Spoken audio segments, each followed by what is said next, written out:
जिस वक्त प्रधानमंत्री नरेंद्र मोदी कन्याकुमारी में ध्यान पर बैठे, उस वक्त उनकी चुनावी रैलियों को लेकर विपक्ष सवाल उठा रहा है। हालांकि 2024 के लोकसभा चुनाव में प्रचार करना थम चुका है, लेकिन सियासत नहीं थम रही है। प्रधानमंत्री मोदी की रैलियों को लेकर विपक्ष क्या शक जता रहा है, इस रिपोर्ट में देखें।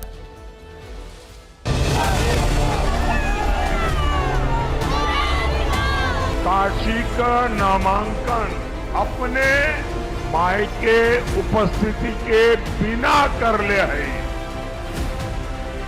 2024 लोकसभा चुनाव प्रचार में प्रधानमंत्री ने रैलियों और रोड शो का रिकॉर्ड रच दिया। 16 मार्च को चुनाव की तारीखों का ऐलान हुआ और उसके बाद से उनकी मैराथन सभाएं देश भर में शुरू हो गई। इस बार के चुनाव में पीएम ने रैलियों की डबल सेंचुरी लगाई है। पीएम मोदी ने 206 रैलियां और रोड शो कार्यक्रम किए। इस दौरान उन्होंने कुल 80 इंटरव्यू दिए। रैलियों, रोड शो और इंटरव्यू का ये डेटा 17 मार्च से लेकर 30 मई के बीच का है। इस बार चुनावों के परिणाम 4 जून को आने वाले हैं।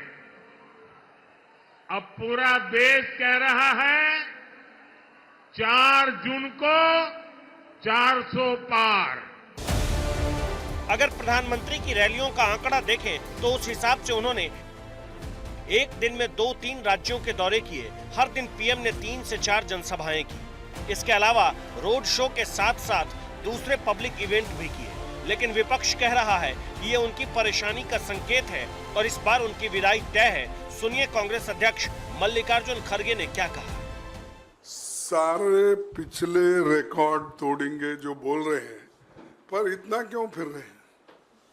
क्योंकि मैं नहीं देखा 2014 में इतना फिरे थे, फिर 2019 में भी इतना नहीं फिरे। अब क्यों परेशान है इतने जो आपने आंकड़े हमको दिए? 206 रैली उन्होंने की। तो इसका मकसद ये है कुछ तो गड़बड़ है और वो उनको मेजॉरिटी नहीं मिलने वाली है। इसीलिए उनकी कोशिश ये हो रही है कि खुद भी गली गली चले जाए। लोकसभा चुनाव के लिए पंजाब में पीएम नरेंद्र मोदी ने अपनी आखिरी चुनावी रैली की।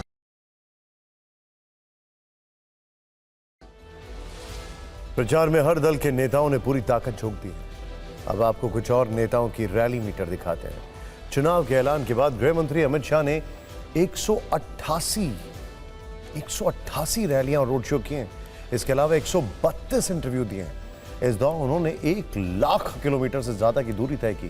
कांग्रेस सांसद राहुल गांधी ने 107 रैलियां की हैं, जबकि उनकी बहन प्रियंका गांधी ने 55 दिन में 108 जनसभाएं की, 100 से ज्यादा इंटरव्यू दिए। तेजस्वी यादव ने भी इस चुनाव में 200 से ज्यादा सभाएं की हैं। आपको बता दें कि डेटा 17 मार्च से लेकर 30 मई के बीच में है। अब बात उस कानून की जिसने 1 जून की वोटिंग से पहले पश्चिम बंगाल की मुख्यमंत्री ममता बनर्जी को बड़ा झटका दे दिया। हम बात CAA की कर रहे हैं। वैसे तो पूरा विपक्ष इसके खिलाफ है, लेकिन सबसे कड़े तेवर ममता के रहे हैं। हालांकि विरोध के बावजूद मोदी सरकार ने CAA पर अपना वादा पूरा किया है। पश्चिम बंगाल में पहली बार CAA के तहत नागरिकता मिलनी शुरू हो गई है। बुधवार को बंगाल के अलावा हरियाणा और उत्तराखंड में कई लोगों को सर्टिफिकेट बांटे गए।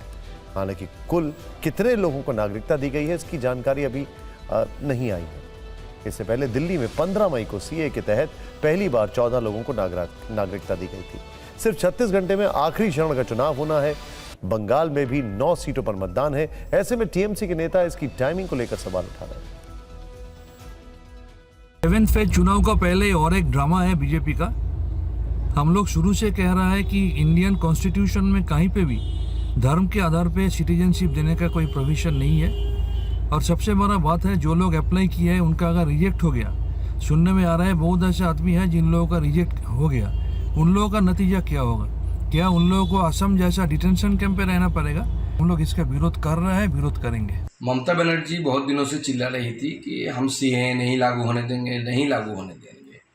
हम पहले से ही बोल रहे थे कि पूरी तरीके से ममता बनर्जी झूठ बोल रही है।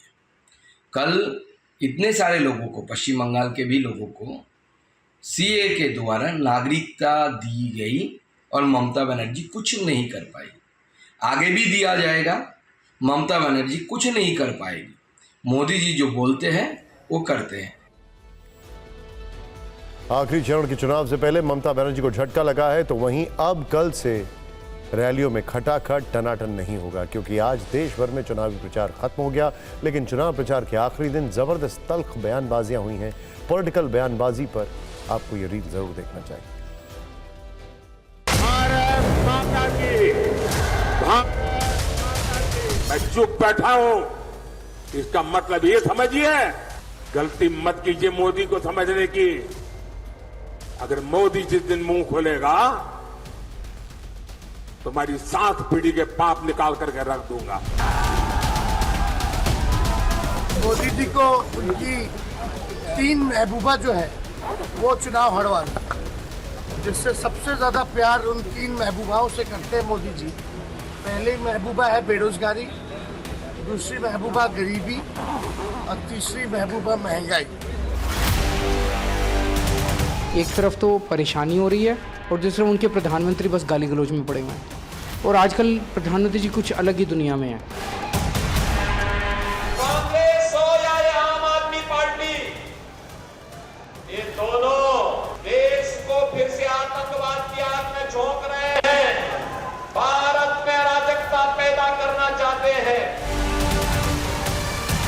ऐसे शब्द उन्होंने इस्तेमाल किए विपक्ष के नेताओं के लिए जो इस देश के इतिहास में किसी प्रधानमंत्री ने नहीं इस्तेमाल किए होंगे।